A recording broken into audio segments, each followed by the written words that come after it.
Music and Booze with Mo is co-produced and distributed by Nitty Grits, the media division of the National Food and Beverage Foundation, changing the world one taste at a time.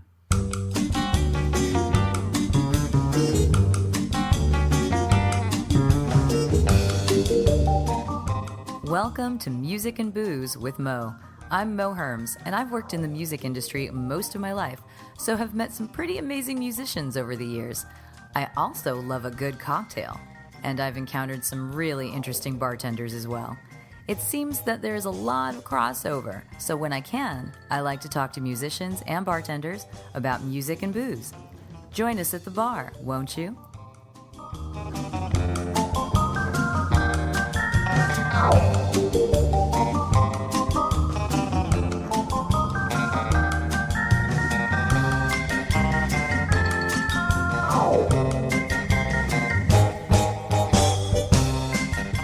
Music and Booze with Mo is brought to you by The Mermaid, a cozy neighborhood bar with an aquatic flair in the Little Tokyo area of downtown LA.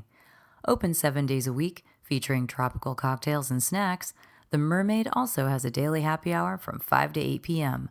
Follow The Mermaid on Instagram at TheMermaidLA to hear about upcoming events and check them out at TheMermaidLA.com. Head to 428 East 2nd Street, Los Angeles, for a drink.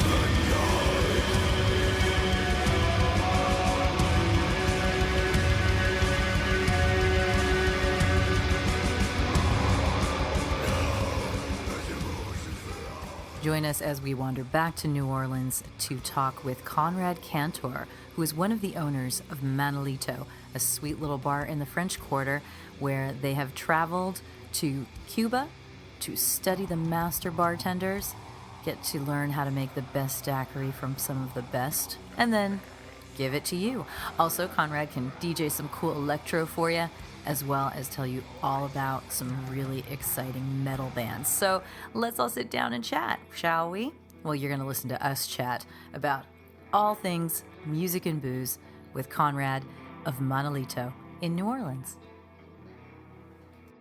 You know, it's about music and booze. Yeah. So that's what we're going to talk about, music and booze. Did you ever actually play music or anything? You just love it? I did. I mean, I don't like to say, like, when people first find out how passionate I am about music, the question's always, are you a musician and do you play? Same. And I don't like to claim that because I'm not a working musician. Mm-hmm. Like playing in punk and hardcore bands in high school to me is not really being a musician. I mean, it's making music and setting a goal, and you know, we released an EP and it was a great outlet. Yeah. But I don't consider myself a musician at all. Well, you know, you live here in New Orleans, where you're surrounded by some of the best musicians in the world. So I can see why you could think that. But there are people who have never touched an instrument, so they would consider you a musician in some capacity. So I always like to start these off by having you introduce yourself, who you are and where you work, and that kind of thing. My name's Konrad Kantor, from New Orleans, Louisiana. Born in South Florida, but New Orleans has been a part of my life forever. Since I was a kid. Yeah. You're used to this swarthy, humid weather. Exactly. And my two partners, Nick Dietrich and Chris Hanna, and myself opened Manolito about a year and a half ago. And so I've been working there full time since we opened. Yeah, and is Manolito, that's not the only place you've worked here in New Orleans, though? No, actually in the French Quarter, as a bartender, I guess I learned about craft drink. I've been bartending, since I was 18. But I learned about craft cocktails from Abigail Goulot. And we opened Sobu together. Oh, wow. And that was in 2012. And so I bartended and then managed Sobu. And then I opened Doris Metropolitan and was their first bar manager. I worked at Doris for 2 years. And then opened a small business actually in the space that Manolito's currently in. It was called El Libre. I ended up kind of getting bought out of that partnership it was. So you're in that space, and then you left that space? I was and in then the you came back to space, and it was a very amicable split between my partner Blake and I, and then I went to work with Nick at Cane and Table because I really wanted to learn that style. To get deeper. I mean, I was already deep into the rum stuff, but like deeper into the proto tiki kind of thing that he was doing it's like there. The tropical. Exactly. All of that. Well, that's okay. That's what took you to Manolito, basically, because Manolito is named after one of the bartenders from the Floridita. Yes. If I remember. I'm sorry, El Floridita. It's tricky with an A at the end. But Manuel Carbajo, his nickname was Manolito. I actually got to meet, he passed away a couple years ago, but I actually got to meet him here in New Orleans. Nick and Chris had done 5 or 6 trips to Cuba with Julio Cabrera, who's a Miami-based Cuban bartender, and really became close with him, and he was a big mentor to a lot of the New Orleans bartenders because he, in Cuba, they're proud career bartenders. In America, it's still, people don't really recognize that bartending is very much a profession. It is very much a profession. Yeah, in Cuba, there's a huge sense of pride, within that community. I was lucky enough to get to go to Havana a couple of years ago and met a young man who was competing, but also traveling around Cuba and training other bartenders, and he had helped revitalize the bar program at Sloppy Joe's. And I just stumbled into this kid, but he was talking about these old school Cuban bartenders and just the legacy that they left behind, which we hear about here all the time. So was that, you were at Cane and Table, and that's where you went to? He actually came. So Manolito the bartenders and musicians are kind of allowed to travel a little more freely with the Cuban government. Like, they don't want to let, if you're an orthopedic surgeon, like, until you're 80 years old, you're not leaving. But they really love displaying their culture. And what was really cool, I met Manolito here in New Orleans when he came to Cane and Table to do a pop-up. But what was cool about going there, we brought half of our staff there in December, and we stayed in a little Airbnb. And the Airbnb they're actually run with the government. It's actually a very good thing. It's not like in America where a lot of neighborhoods are getting gentrified because of Airbnb. Like there, it's officially registered, and you stay with a family in there. But the lady that would cook us breakfast every morning. They're all literal B&Bs. Oh yeah, they are. Because you're staying in someone's home. Yep. And they're fixing you and breakfast it's helping in the those morning. people, really. Exactly. And it's the lady that was cooking us breakfast, her son was training to be a cantinero, a bartender, and it was almost like he was in med school. Like it was that she was like, "Oh, you're bartenders. Like my son like aspires to be like you." It was powerful because they're they're on an island, and that's one of the things that you get to handle the tourist currency, and it's a powerful profession there. Being in tourism in Cuba is the way to survive. Absolutely. I mean, you probably encountered this.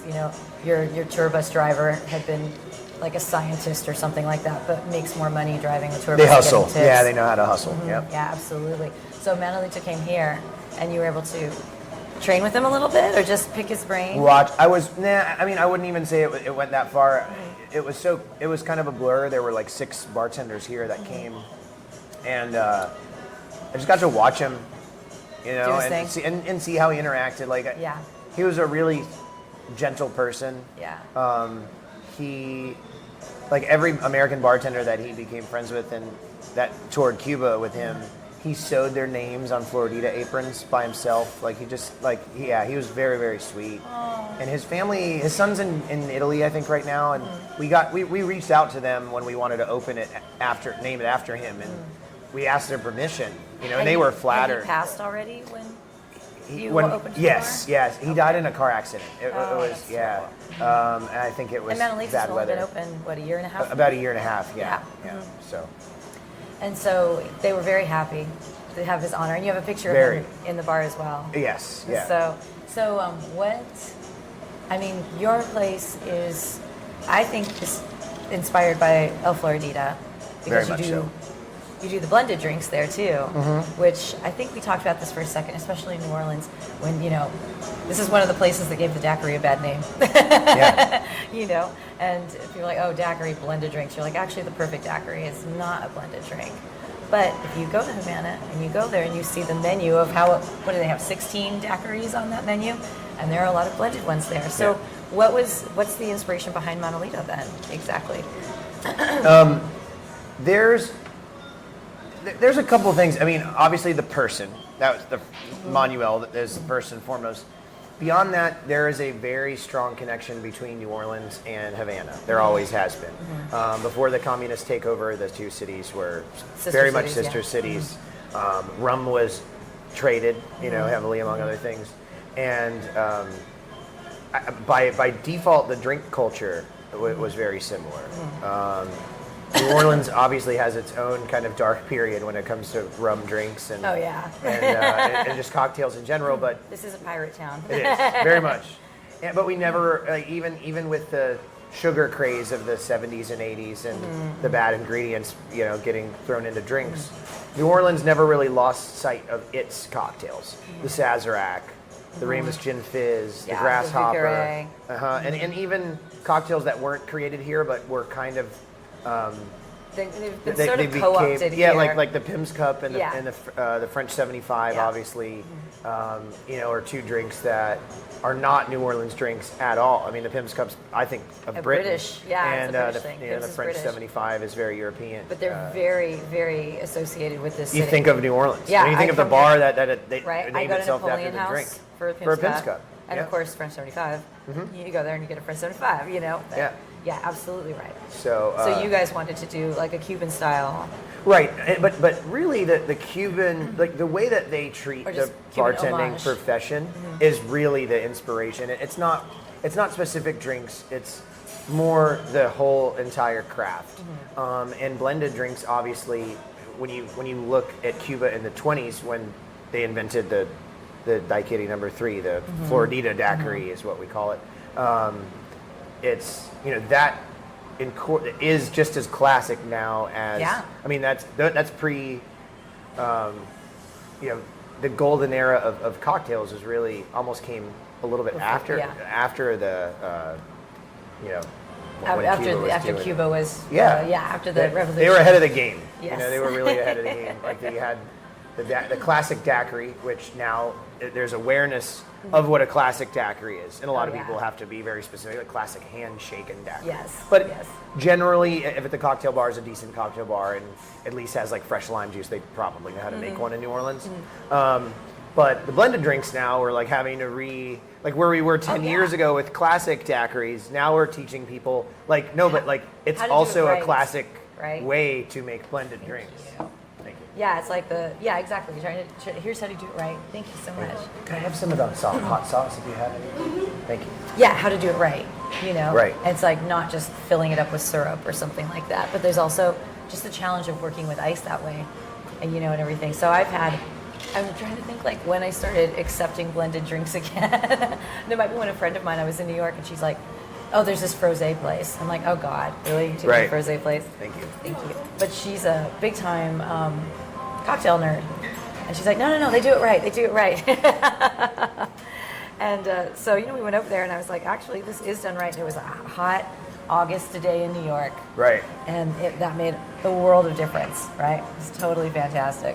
And I think that's why I give you guys credit for reviving and making delicious the frozen drink again, because we need it. It gets hot. Yeah, there's a lot of water in it. Hot. I mean, there's almost 10 ounces of ice, that goes into each drink, and so that's a lot of water. So you're getting hydrated, and there's very little sugar. Yeah, very little sugar. Actually, speaking of frozen cocktails, and you guys, so if someone makes Tamalito, which I recommend you do if you're in New Orleans, it's tiny, it's tasty. There's great food there too. And it's Cuban style food mostly, right? I mean, this is kind of twisted. It's Cuban style. So it's tricky because in Cuba they don't really have access to like what they do in Miami, and a lot of dishes people will say it's a little more modern.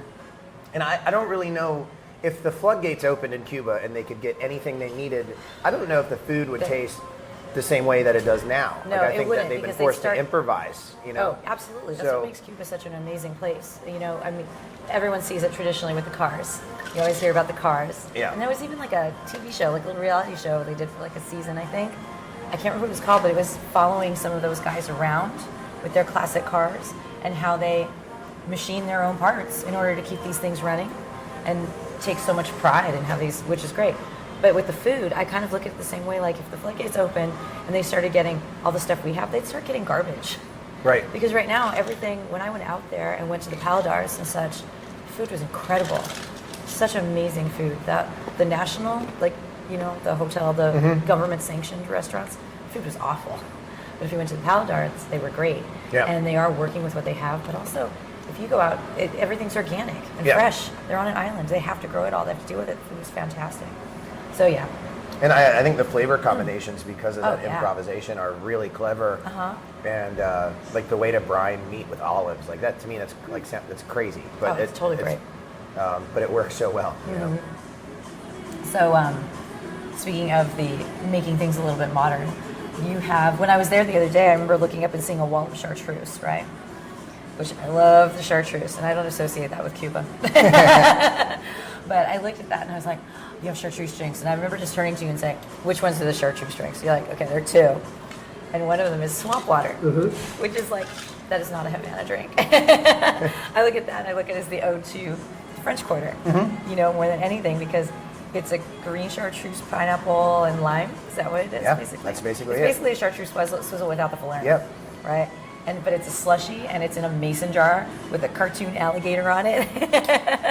and Nick and I were drunk at the Mai Kai when you came up with that? Well, the drink was a campaign in like the 70s from chartreuse. Is that what that? Oh, I remember that. Like, yeah.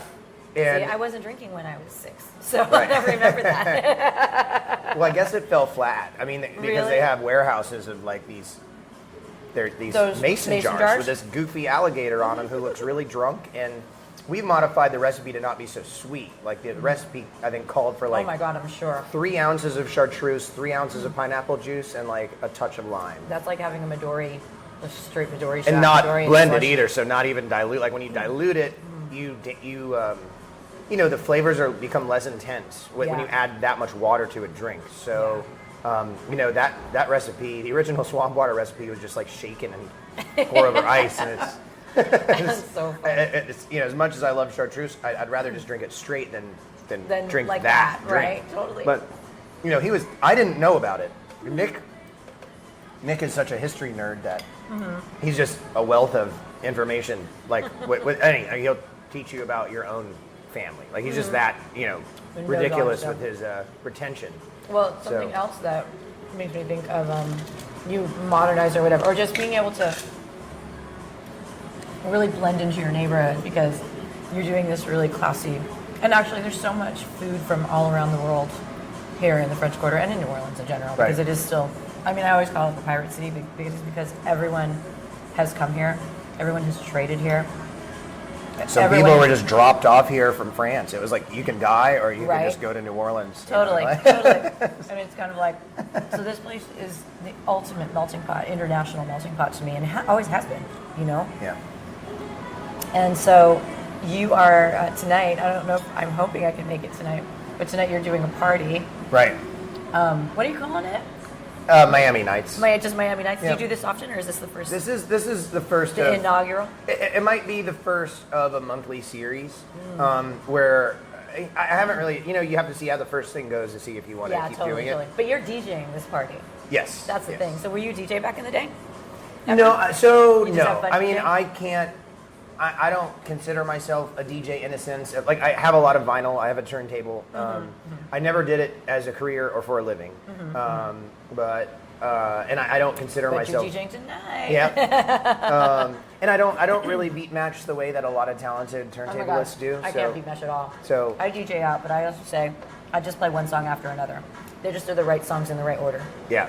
But I can't beat match at all. Yeah, I wouldn't want to say I'm a DJ, because I do really think that the turntable is an instrument, and I think it would be a disrespect to people that are professional DJs, me saying I'm a DJ. But as far as curating music and being able to make a set list work, like I'm very confident in song selection. So what's your favorite song that you're going to play tonight? By the time this airs, this event will tough. have passed. So splitting it up into genres. Yeah. I really like the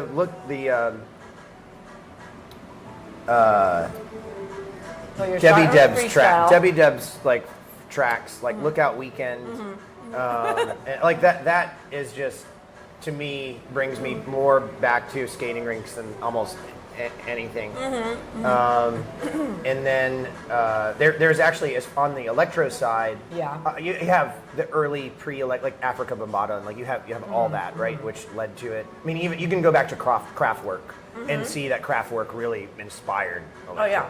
But I really like this Planet Patrol song called "Play at Your Own Risk," which it was sampled a lot actually in Miami bass. So I heard, Yes, we're doing thank great, you. thank you.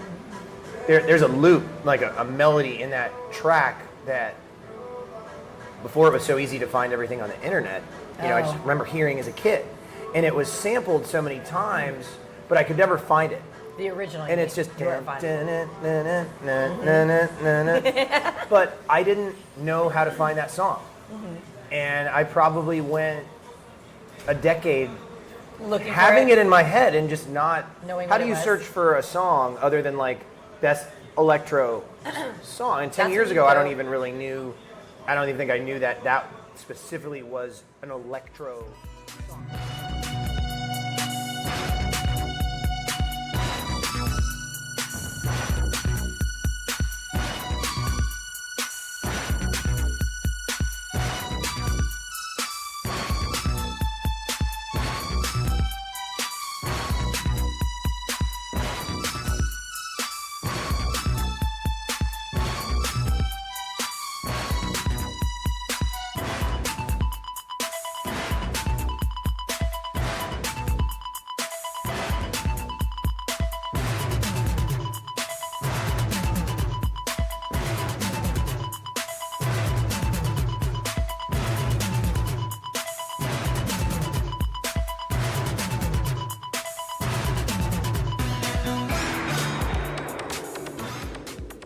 Very exciting for you. Are you going to play that? Are you going to play that? Yeah, I'm gonna definitely play that. I think a big part of this selection is you have to play to a crowd. Meaning, if there's 3 people in, I'm not going to start playing Miami bass. Like I'll play more relaxed, But You have to wait till everybody's rowdy. but a big part of it for me is I want to play music that I want to hear over a really good speaker system. yeah, right. And it's feeling it. People give me my metal friends give me shit because I don't ever wear What, your metal- earplug earplugs? like at shows, and they can hear the music just fine. It's just not as. But Yeah. I like to feel. Yeah. And I know it's bad for me. That feeling I will never give up. Like I will never. So is drinking. You run bars. Right. Exactly. I just All in moderation, right? I want to feel. If I go to a show once a month and it's really loud, like maybe when I'm old I won't. I know, right? But I just. I don't have I need to tinnitus yet. feel that power. So when I started doing this podcast, I just found that there were bartenders who had been musicians, who had been DJs and all this. And you, at the beginning, were talking about how you did play music for a little bit. You don't consider yourself a musician, but you at least dallied with playing in bands. And were those like punk and metal bands that you played in? So when I was in high school, there was a couple venues in South Florida. Like I was actually from Palm Beach, and there was a Ray's Downtown Blues, which was owned by a guy that worked at CBGB's when he was like a kid and moved to South Florida pretty early on. He actually works at a dive bar still in Lake Worth, Florida called Harry's Banana Farm. His name's Ray. But he let us book shows. Like if I was 15, he let me walk in there and he pulled out the calendar and Really? he let us do it. And that was our saving grace as kids because we got into the good kind of trouble. We didn't like really get into any bad shit, So he treated us like adults, and he said, "I'd take a portion of the door, and you can, Like you do. And he made sure that we had. Usually, it was like bands were touring, a lot of New York, Connecticut, New York hardcore bands, like in the early 2000s, that were doing that whole thing. And then Church Hills in Miami, the Alley in Miami.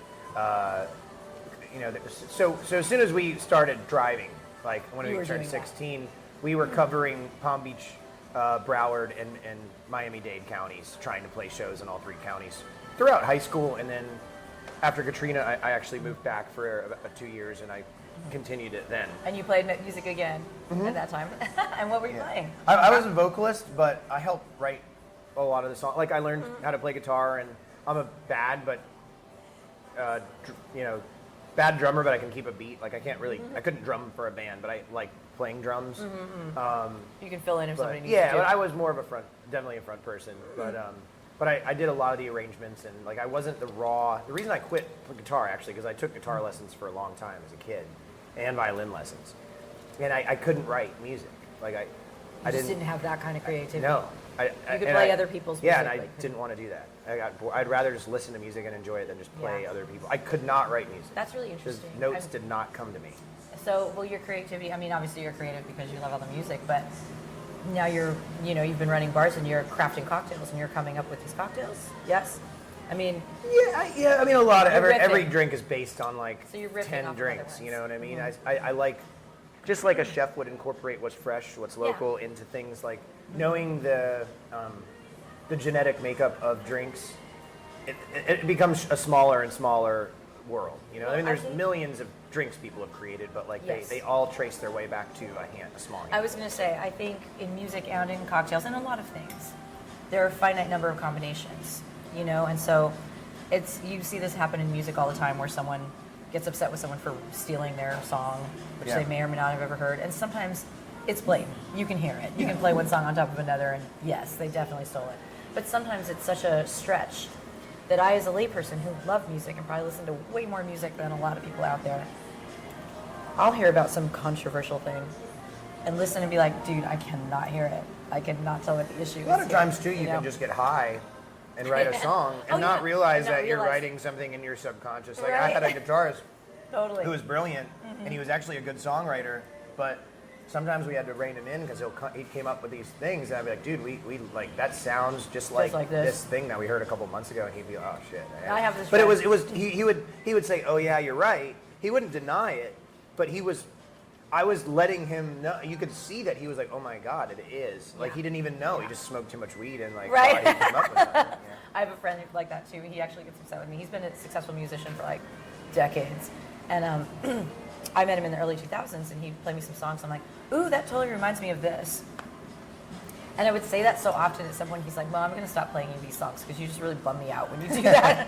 Mom, I'm sorry. I go, it's not identical. It's just making me think of that, you know, like, if I was DJing on the radio, I would play these songs next to each other. Right. Because to me, it would be a nice flow. There's a rhythm there that I like, you know? So it's not that you're stealing. And he's like, yeah. But he's like, at the same time, you're right, I was listening to a lot of that artists. Yeah, good. Everything's great. I'm just slow. Thank you. But to get back to the cocktail thing, like, I mean, and it's good that you're working on first because people come in, I think, and there's that familiarity. Right. But you're doing your own spin on it. So you were playing in these bands when you were in high school, but then you also mentioned that you started bartending when you were like 18 as well. Yes. So were you in the band and bartending all at the same time? Yeah, I guess I dive was. bar thing? Yeah, I mean, it was more beach, high volume, beachside, tank top, like, you know, wearing stuff. So it taught me volume. I liked the service aspect. I actually worked for the lady that owned the restaurant. She and her husband owned the restaurant together. She ended up becoming the mayor of Palm Beach. Her name's Gail Caniglio. Oh, wow. So Gail and Frank Caniglio owned E.R. Bradley's, and it was right on the Intercoastal Waterway. Kind of bro-y, like it turned into kind of nightclubby at night, but the place had 4 bars. Oh, my God. With sometimes on a busy night, 8 bartenders working the 4 bars. And I think one thing that I learned from the 2 of them, you know, New Orleans hospitality was always old school, and, you know, was always... You go to Commanders, and it almost felt a little antiquated, but they are like, always shake your customer's hand, always introduce yourself, and I don't like to put a formula to like working like that with my bartenders. Like, I want them to just be themselves, and especially with the ladies, like if they don't want someone to know their name, they don't need to tell them their name. Absolutely. Like, it's, you know, but I loved their mindset, and ultimately the place was just, let's make money. Yeah. I thought it was a little less about the experience. I mean, the dinner side, but then once the kitchen closed, it was like drunken kind of meat market stuff. And So bartending that is fine because I'm on the other side of the bar. Yeah. But not the place I would have gone to really hang out. But it taught me volume, and ultimately I did it for. I learned. They taught me how to bartend, and then I took a break. I moved to Europe for a couple of years after that, and I came back to school in New Orleans. I finished college here, but I took 4 years off collectively between living in Florida, kind of after Katrina, and then going to Germany. So. Wow. And Germany is where you were living? After I learned to bartend in South Florida, I moved to Germany for a couple of years. And did you bartend there too? I didn't actually. I was doing some family service type work. Like I found a community service opportunity to take me out of the U.S. for a couple of years, so I did it. So you've always just been kind of like a people person, like trying to help others and build community and all that kind of thing. Yeah, not as good as so many people I've met, but I do try to. You own a bar that's building a community. Yeah, you definitely. You played in some bands, music or community. So you've done it. And with your bar, you guys actually aren't your bartenders part of the business as well? Is it so on paper they're not, but we have a profit share model set up to where we will never they just hold us accountable. When we hired them, we guaranteed that each of the full-time employees would get a percentage of profit share, and That's awesome. So we don't ever pay ourselves profits without paying the full-time employees profit share. That's and fantastic. they have health insurance. And we're we're 400 square feet. Yeah, we obviously know how to do volume, but if we can do health insurance and profit share, then other people can too. And a lot of times people will strap themselves thin and they'll want to make a living on a bar that they don't really work shifts behind. And and then they say, well, I can't really do it maybe with another business. And well, maybe you're taking too much money compared to the amount of work you're doing. But not everyone has to be a socialist. It's some people just want to own a bar and make money and stay away from it. And I respect that too. It's not a calling out like you need to do this thing, but this goes back to what you were saying. We don't have turnover. We don't have to stress about employees quitting unless they get better opportunities, which we're proud of them for. We don't have to worry about them feeling like they're not appreciated and that the place would be fine without them, because it wouldn't. So it goes back to what you said at the beginning with Manolito and how in Cuba you found it was a place where being a bartender was a respected career choice, was a profession, was something to be proud of. People aspired to it, and it's a way of life. And not just a way of life is, oh no, I can't, no spicy. Spinach? No? Oh, okay, all right. Thank you though. It's a little different than just that kind of way of life and everything. So you're kind of instilling that, there and bringing that. That's really cool. I love that. Yeah. Very cool. Well, I think we've been like a half hour, so we can finish our lunch, which everyone has heard us nibbling on this whole time. And I don't know if you want to let people know how they can find you and the bar or actually. Yeah, great. Thank you. Before I go, I actually wanted to ask you something. I ask everybody this, so let's see if we can come up with it for you. Is when you're sitting at home just chilling out, what are you listening to and what are you drinking? Okay. Chilling out, meaning I'm trying to relax, so I'm not listening to my metal records. Well, or if you're raging, I guess.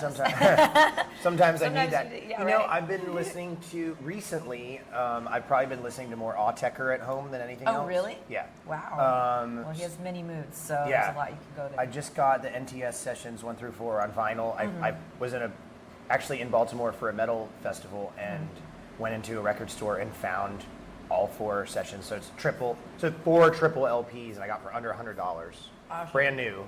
Awesome. And so I've been cracking that open. Like when my fiance's home, I try to skip the sides that are going to be a little more glitchy, and she'll just I'll wait till she's out of the house for that. A little more difficult then. Yeah, at night I'll generally put on. I've just been I've been a fan of Autechre for a long time, but I'm really trying to learn the whole discography to be able to play it in my head type of thing, But and I'm pretty boring when it comes to drinking at home. I usually drink Busch.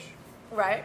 I have Everybody, beer probably in the shop more when they're Busch home. than anything else. Sometimes I'll pour myself a rum, and I usually, as a bartender, it's we get so many bottles gifted, and they just kind of sit in my house because I'm not really a huge drinker. Yeah. Because I do it for a living, right? Yeah, So right. I'm tasting. So my taste buds are kind of shot at the end of the day. So I just want to go home and drink something I don't have to think about, which is kind of like the Somm thing, right? People are kind of tasting. There's what we need to cleanse Or that like palate. a barista just wants to have high life after doing 8 hours of coffee. So pretty boring when it comes to the drinking at home. If I were to make a cocktail, I would generally make a rum old fashioned. Sometimes rum on the rocks usually does the trick for me. But if I want to be fancy, What's one of your favorite rums right now?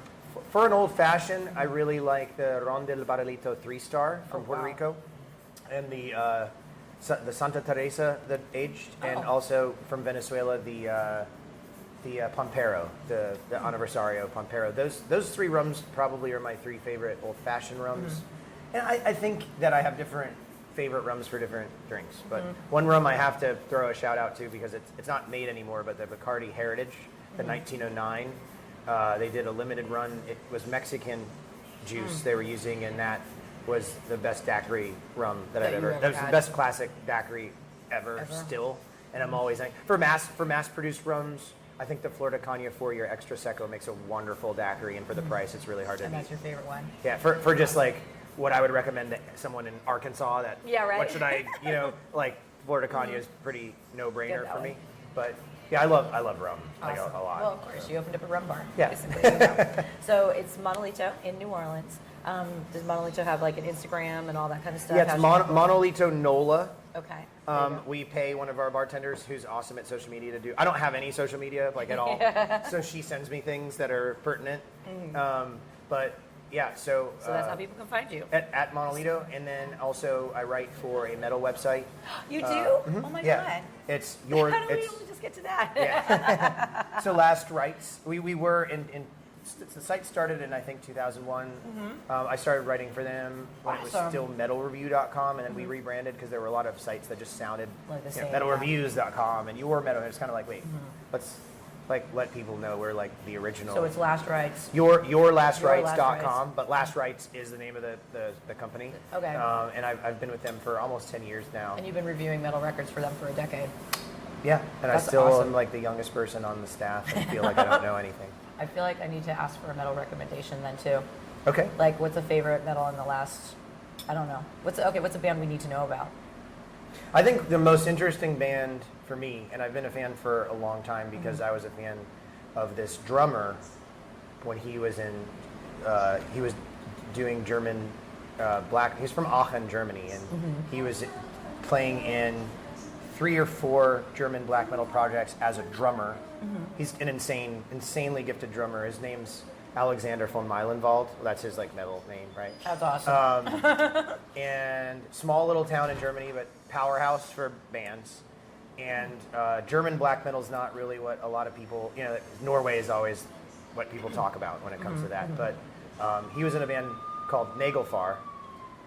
And it sounds a lot like a Swedish band called Nagelfar, but it's a German band called Nagelfar. How do you spell that? Nagelfar. Nagelfar. F-A-R, okay. But his solo project that he started in like 2003, 2004 is the band I'm talking about, and it's called The Ruins of Beverast, which is a take on like the Bifrost and Everest, like Mount Everest. They kind of like combine those two words, I think. But The Ruins of Beverast is a solo project, so he plays all the instruments.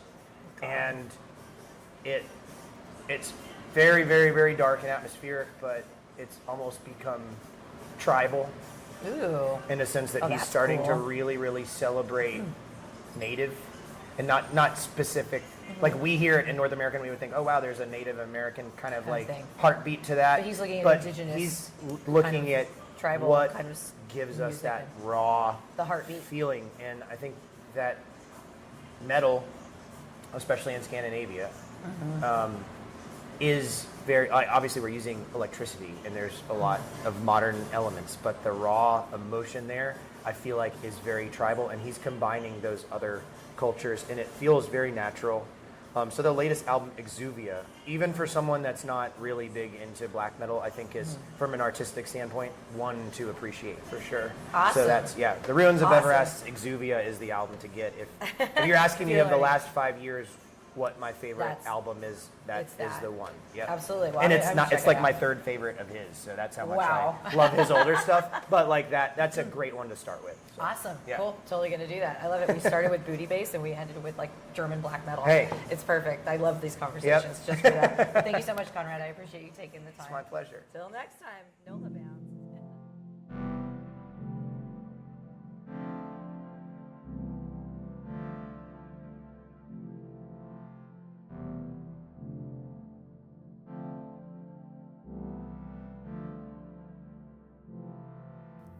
And there you have it, Konrad Kantor of Monolito in New Orleans. You can read his writing at yourlastrites.com, and he spells Konrad and Kantor with K's so that you can find him there. Isn't that just so metal?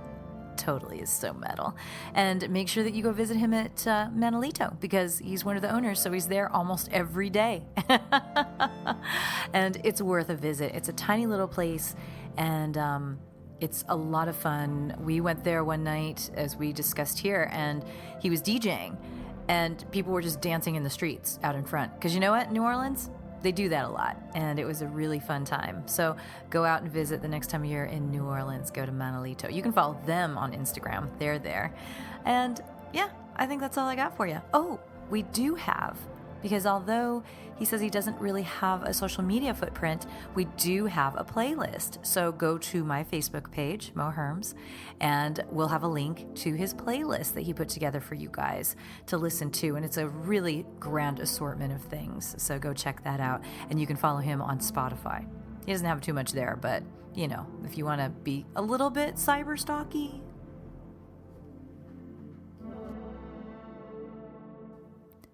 Music and Booze with Mo is brought to you by Barkeeper, a head shop for cocktail lovers, located at 614 North Hoover Street in Silver Lake, Los Angeles. Stop by for barware, vintage glassware, a carefully curated collection of spirits, and one of the most impressive selections of bitters anywhere. Follow them on Instagram and Facebook for information regarding spirits tastings. That's barkeepersilverlake.com, and also in the Virgil Village neighborhood of Silver Lake, Los Angeles. Thank you for tuning in to our barroom chats on Music and Booze with Mo. For more info about today's guest, or if you want to connect with me, check out my Facebook page, Mo Herms. Please subscribe to the podcast and feel free to tell all your friends about it. While you're there, give the show a rating and a review. It really helps to get the word out. If you want to hear the playlists our guests have curated, search She Be Mo on Spotify, SHEBMO. Find pictures of the interviewees and the cool stuff they create on the Music and Booze with Mo Instagram account. Lower your expectations and join us at the bar. Till next time, cheers.